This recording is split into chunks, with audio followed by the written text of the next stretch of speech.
તમને એવું નથી લાગતું કે ક્યારેક છોકરીઓ ખોટા પાત્રની પસંદગી કરે છે એમાં ક્યાંક ને ક્યાંક આપણા વખતમાં કરેલા વાક્યોની પણ કોઈક ભૂલ છે? તારા પપ્પા કોઈ દી મને સમજ્યા જ નહીં.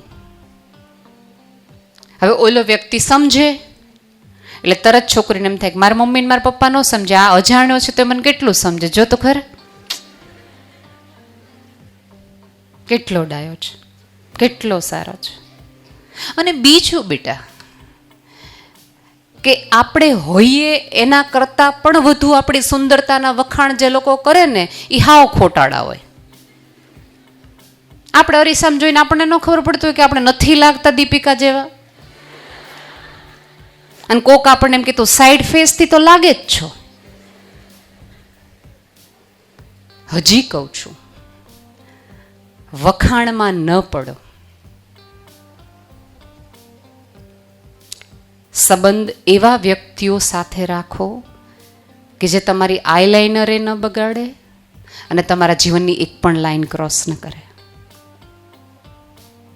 એવું ભણો, એવા સફળ થાવ, એવી કારકિર્દી બનાવો કે હવે લક્ષ્મણ રેખા તમે દોરો કે આની પાર તમારે અંદર નહીં આવવાનું.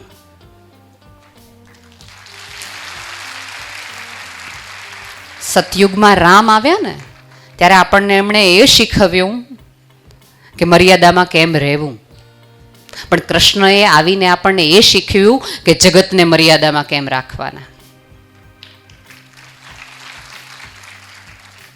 અને બીજું બેટા, સ્ત્રીની અંદર ઉપરવાળાએ એવી એક સમજ રાખી છે કે જે નાના મોટા તમામે તમામ સ્પર્શ અને આંખોને જોઈ શકે છે, ફીલ કરી શકે છે. તમે જો અમુક 3-4 વર્ષની દીકરી હોય ને એ તે અમુક કાકા દાદા મામા પાસે જતી વખતે રડે કે she is not feel comfortable, એને એ ટચ ન ગમતો હોય. જો 2-4 વર્ષની દીકરીને ખબર પડી જતી હોય કે આ સ્પર્શ શું છે, તો 22 વર્ષની છોકરીને ખબર ન પડે કે આ સ્પર્શ કેવો છે, આ માણસ કેવો છે, આ પુરુષ કેવો છે, આ નજર કેવી છે. પડવી જોઈએ બેટા, અને જે દિવસે પડી જાય ત્યારે વટથી બહાર નીકળી જાઓ. અને અહીંયા બેઠેલી તમામ મમ્મીઓને મારે કહેવું છે કે થોડો ભરોસો તમારા ઉછેર અને સંસ્કાર પર પણ રાખો.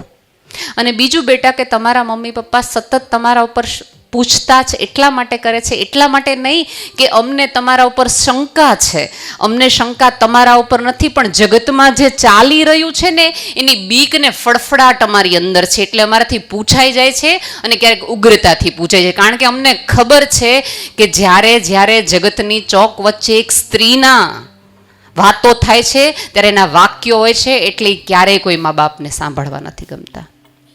જેમ કોઈ હોર્ડિંગ્સની અંદર, કોઈ સફળતાના મેડલ્સની અંદર દરેક મા બાપ પોતાના સંતાનોને જોવે છે ને, એવી જ રીતે જ્યારે છાપામાં કોઈ બળાત્કારના, કોઈ છેતરપિંડીના આવે છે ને ત્યારે પણ મા બાપ પોતાના સંતાનને જોવે. મારી દીકરી યાર આવું નહીં થાય ને, મારા દીકરાએ કંઈક આવું નહીં થાય ને.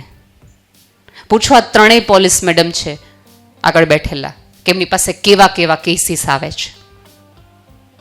અને બીજું બેટા, જે લોકો પોતે પ્રેમમાં કે સંબંધમાં પોતાનું સાચું નામ નથી કહેતા, એ તમને સાચો પ્રેમ શું કરવાના હતા?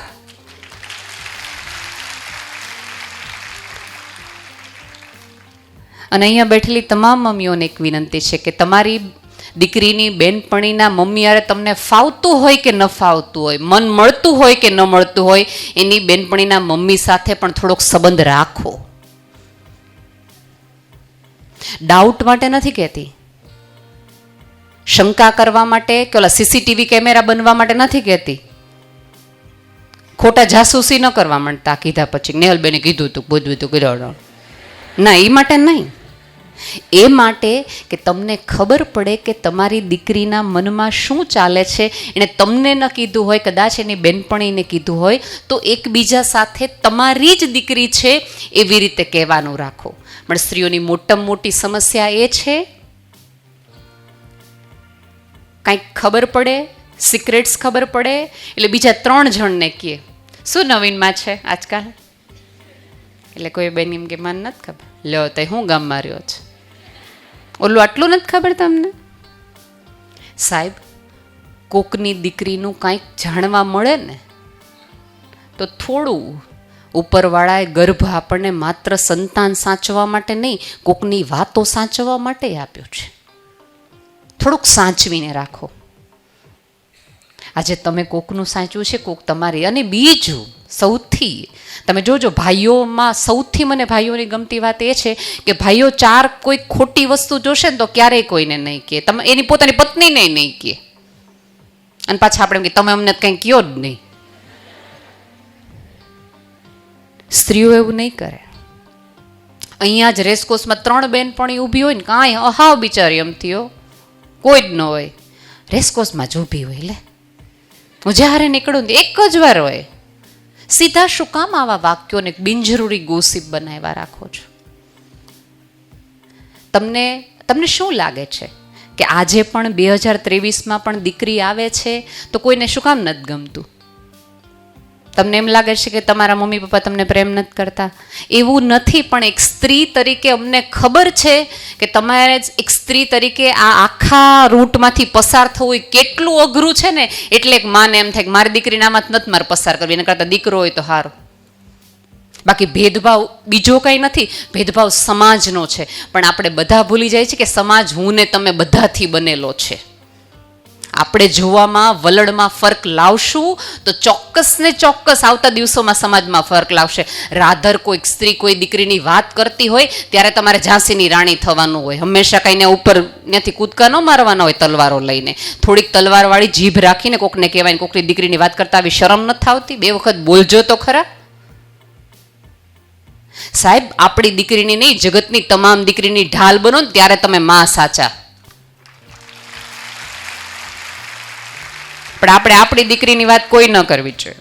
બધાની દીકરીને આપણે વાત કરવાની. આવું ન કરો. સાચવતા સ્ત્રીને ઉદારતા અને સ્ત્રીની સરળતા માટે તમને દેવી કહેવામાં આવ્યા છે, 1000 હાથવાળી કહેવામાં આવ્યા છે, માતાજી કહેવામાં આવ્યા. તો સાબિત તો કરો. અને આ જગત તો તમને દબાવવા માટે, પછડાવવા માટે, તમારી નિષ્ફળતાની રાહ જોવા માટે જ દીધું છે. બહુ મોટા ઉપાડે. તમને શું લાગે છે કે જ્યારે ગામડેથી તમારા મમ્મી પપ્પાએ તમને ભણવા અહીંયા મોકલ્યા હશે ત્યારે તમારા મમ્મી પપ્પાને ગામવાળાએ, આજુબાજુવાળાએ, સગાવાલાએ કેટલાએ કીધું હશે ને વોટ્સઅપ યુનિવર્સિટીએ કીધું હશે કે દીકરીઓને ન ભણાવાય, બહાર ન મોરવા, કે જોતા નથી, છાપા વાંચતા નથી, કેવું કેવું થાય છે. તેમ છતાં તમારા મા બાપે આંખાડા કાન કર્યા, વધારાના પૈસા લીધા, પોતાની જરૂરિયાતો ઓછી કરી અને તમને અહીં સુધી મોકલ્યા કે કાંઈ નહીં, મારી દીકરી આવું નહીં કરે, મારી દીકરી આવું કાંઈ નહીં કરે. તમને ગામડેથી અહીંયા ભણવા શહેરમાં એટલા માટે મોકલ્યા છે કે તમને આધુનિક જીવનનો ભાર થાય, તમને આધુનિક શૈલીની ખબર પડે. પણ એનો અર્થ એ નથી કે તમે સ્વચ્છતા તરફ જતા જાઓ. એને મૂકેલા વિશ્વાસ ઉપર તમે સડસડાટ 180ની સ્પીડે ગાડી ચલાવો અને કેટલાના રોડ આમથી આમ કરતા જાઓ.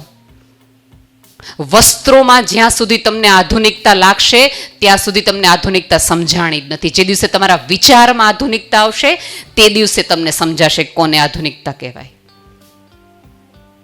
બેટા, તમારા મા બાપે કેટલી તકલીફો ને મૂંઝવણો સમાજ સાથે લડીને હજી પણ આ જગતમાં દીકરીઓને ભણાવવા માટે મા બાપે ક્યાંક ને ક્યાંક ફાઇટ કરવી જ પડે છે.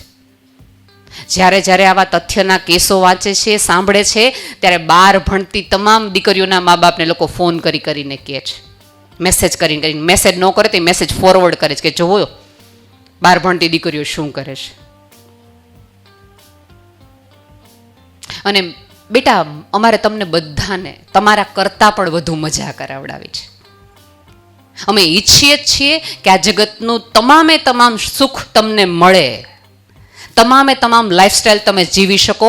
પણ એનો સમય છે અને એનું પાત્રની પસંદગી છે ને એ તમે યોગ્યની તમને સમજદારી આવી જાય ને એટલી, ત્યાં સુધી જ.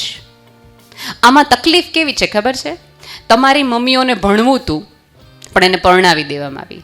અમારે તમને ભણાવત ને તમારે પરણી જાવ, ઊંધું થઈ ગયું છે.